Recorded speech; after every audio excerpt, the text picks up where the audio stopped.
Hello दोस्तों। कैसे हैं आप सब। आशा करता हूँ आप सब अच्छे से होंगे। स्वागत है आपका हमारे अपने चैनल पर, जहाँ आपको मेरे द्वारा लिखी क्रॉस ड्रेसिंग स्टोरीज समय समय पर देखने को मिलती हैं।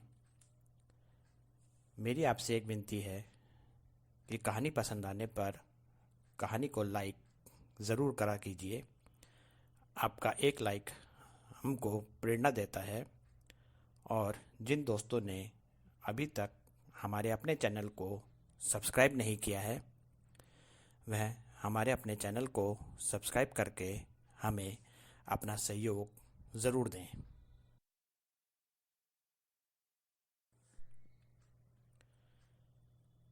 हमारी आज की कहानी का शीर्षक राहुल का रागनी बनने का सफ़र है और यह कहानी का 8वां भाग है। दोस्तों, अगर आपने कहानी के पहले 7 भाग अभी तक नहीं पढ़े हैं तो मैं आपसे कहूँगा कि आप उन भागों को भी अवश्य पढ़ लें, जिसका लिंक मैं अपने डिस्क्रिप्शन बॉक्स पे दे दूँगा। और एंड स्क्रीन पे भी कहानी के भाग होते हैं, आप वहाँ से भी कहानी के भागों को पढ़ सकते हैं। कहानी का पिछला भाग की एक झलक। नाटक की प्रैक्टिस करते हुए माँ ने रागिनी को लड़कियों के कपड़ों में कई बार देखा था, पर इस तरह से पूरे श्रृंगार के साथ आज पहली बार देख रही थी। उन्होंने अपनी बिटिया रागिनी की खूबसूरती की बहुत तारीफ की। इतने श्रृंगार के बाद भी हर माँ की तरह उन्हें अपनी बिटिया के श्रृंगार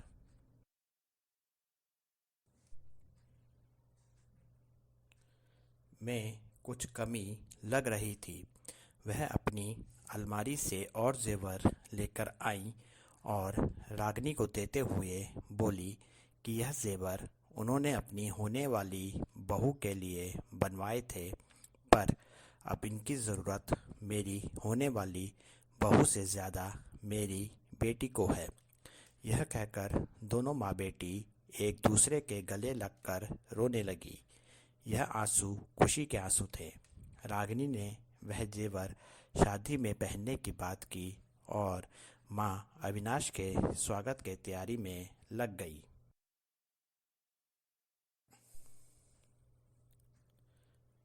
कहानी का आज का भाग। माँ रागिनी को कह गई कि बाकी का वह खुद अच्छे से तैयार हो जाए, और यह बोलकर माँ अविनाश के स्वागत की तैयारी में लग गई। रागिनी आज अपने हुस्न में कोई कमी नहीं रखना चाहती थी। वह अविनाश को आज अपने हुस्न से मोहित कर देना चाहती थी। इसलिए वह एक एक श्रृंगार को अपने अविनाश को ध्यान में रखकर कर रही थी और उसमें कोई कमी नहीं रखना चाहती थी।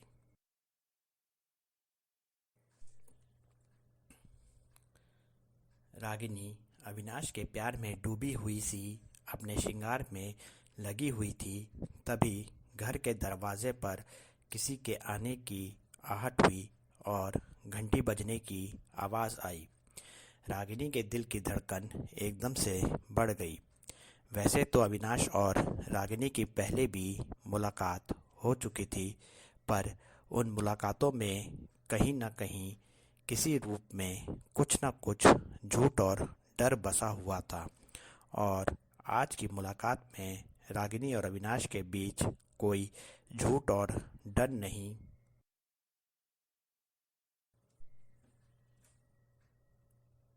बसा हुआ था।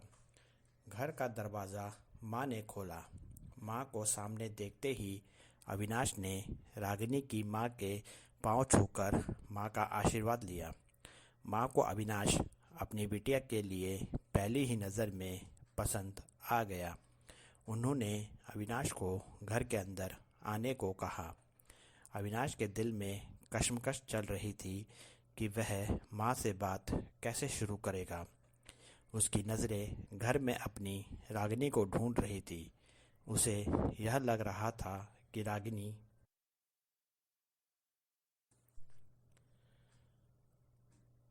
और वह दोनों मिलकर माँ को समझाएंगे तो उसके लिए माँ से बात करना आसान हो जाएगा।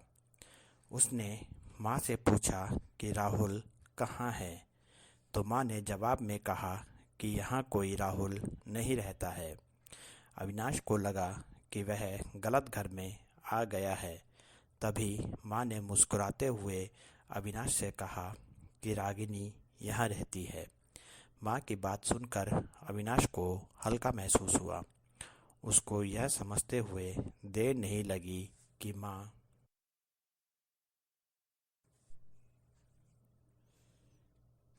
ने उनके प्यार को स्वीकार कर लिया है और राहुल को रागिनी के रूप में अपना लिया है। माँ ने अविनाश के सामने राहुल को रागिनी कहकर रागिनी को कमरे में आने के लिए आवाज़ दी। रागिनी का दिल वैसे ही ज़ोरों से धड़क रहा था। उसने बाहर कमरे में आने से पहले खुद को एक बार आईने में पूरी तरह से निहारा और साड़ी का पल्लू पकड़े हुए सहमे हुए से छोटे छोटे कदमों के साथ अपनी साड़ी को संभालती हुई बाहर कमरे में आ गई।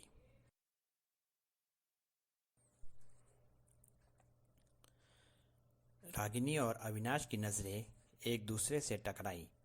पल भर के लिए वह कभी अविनाश को देखती तो कभी शर्म से अपनी नज़रें नीचे ज़मीन पर कर लेती।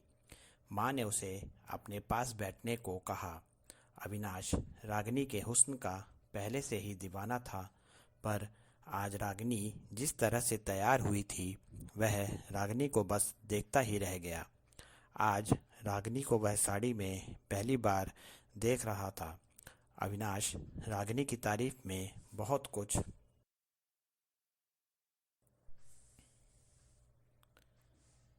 कहना चाहता था, पर माँ के सामने होने के कारण उसने अपने अरमान दिल में ही दबा लिए थे। पर जब उन दोनों की नज़रें एक दूसरे से मिल रही थी तो दोनों के दिल में दबे अरमान दोनों की आंखों में नज़र आ रहे थे। अविनाश ने बात शुरू करते हुए माँ से कहा कि सारे रास्ते मैं इस उलझन में था कि कैसे आपसे रागिनी का हाथ मांगूंगा, पर आपने राहुल को रागिनी के रूप में अपनाकर मेरी सारी उलझन ही दूर कर दी है। उसने माँ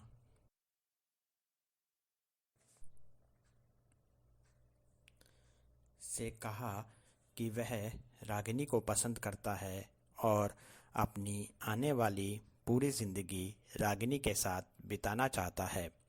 माँ ने अविनाश से कहा कि राहुल ही उनका एकमात्र सहारा है और जब उसने मुझसे कहा कि वह राहुल बनकर नहीं बल्कि रागिनी बनकर ज़्यादा खुश रहेगा तो उसकी खुशी के लिए मैं उसे रागिनी के रूप में अपनाने के लिए तैयार हो गई।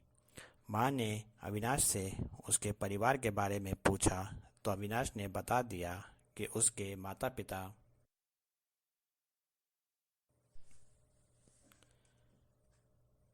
का देहांत हो चुका है और वह अकेला है। परेशानी माँ को राहुल को रागिनी के रूप में अपनाने से नहीं थी, बल्कि अविनाश और रागिनी को समाज के बीच रहना था। माँ इनके इस रिश्ते को लेकर चिंतित थी। उन्होंने अविनाश से इस बात को लेकर पूछा तो अविनाश ने कहा कि वह रागिनी को शादी से पहले अपने साथ दिल्ली ले जाएगा और चिकित्सा प्रणाली से राहुल को शारीरिक रूप से पूरी तरह से रागिनी बना देगा।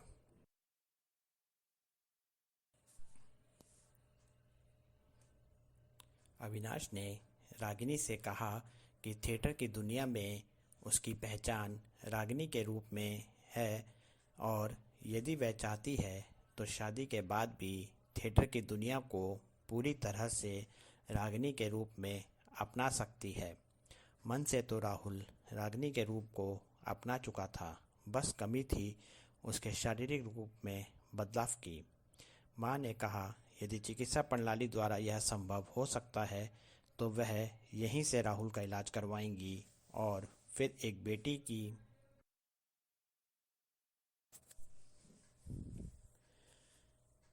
तरह उसकी शादी करेंगी और दुल्हन के रूप में उसे डोली में बैठाकर अपने घर से विदा करेंगी। अविनाश ने रागिनी से पूछा तो उसने भी इसमें अपनी रजामंदी दी और कहा कि वह शादी से पहले अपनी माँ की बिटिया बनकर उनके साथ समय गुजारना चाहती है। अब अविनाश और रागिनी का रिश्ता पक्का हो ही गया था। उनके मिलन में आने वाली हर बाधा दूर हो गई थी। राहुल और अविनाश ने एक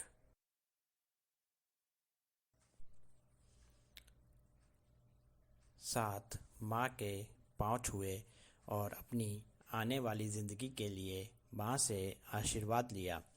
माँ ने उनको पूरी ज़िंदगी सुखी रहने का आशीर्वाद दिया और दोनों को गले से लगा लिया। अविनाश और रागिनी के साथ साथ माँ भी खुश थी, क्योंकि उन्हें अपनी बिटिया के लिए एक ऐसा जीवन साथी मिल गया था जो उनकी बिटिया से बहुत प्यार करता था। अगले दिन अविनाश और रागिनी एक बड़े अस्पताल में गए। वहाँ डॉक्टर्स ने अविनाश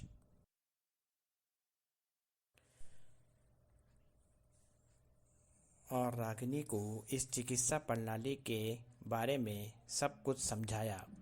रागिनी की चिकित्सा के लिए उसकी तरफ से सबकी रजामंदी थी, इसलिए उसके इलाज शुरू होने में कोई परेशानी नहीं आई और रागिनी का इलाज शुरू हो गया। कहानी को पूरा देखने के लिए धन्यवाद दोस्तों। अगले भाग में इस कहानी का सुखद अंत आप देखेंगे। मिलते हैं कहानी के नए भाग के साथ जल्दी ही। आपका अपना नयन भास्कर।